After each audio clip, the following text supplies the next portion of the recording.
Hello mga kaidol.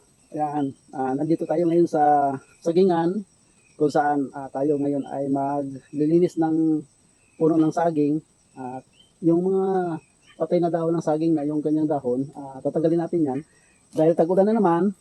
Kailan malinisan na naman natin yung puno ng saging para magandang tumubo yung mga suwi. Ito mga kaidol ay turdan. Kailangan linisin ko yung turdan para pag bumunga malusog siya. Kaya mga kaidol, samahan ninyo ako sa paglinis para makikita nyo kung saan saan maglilinis dyan. Okay, mga kaidol. So, tara, maglinis tayo. Okay. Itong gagamitin ko, mga kaidol, itak. At ito, kawit.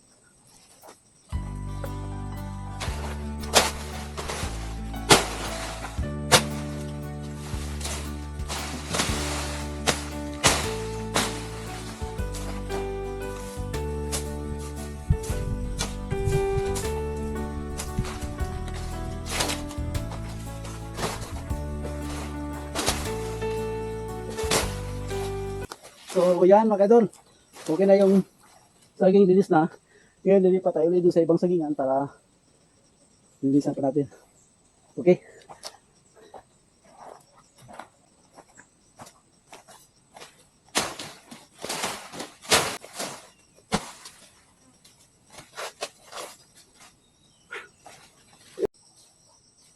Ayan mga kaidol. Tapos ko na yung paglinis ng saging. Yan, tapos na. Ngayon mga idol, dito na lang yung video ko. So maraming salamat sa pagsusubaybay. Sinishare ko lang yung video ko para naman nakikita nyo kung sa gingan ko na yun. Kahit pa paano, napagkakuhaan ko rin naman siyang bunga. Yan mga kaidol. At dito na lang mga kaidol. At maraming salamat sa panonood. Kung sino man nanonood.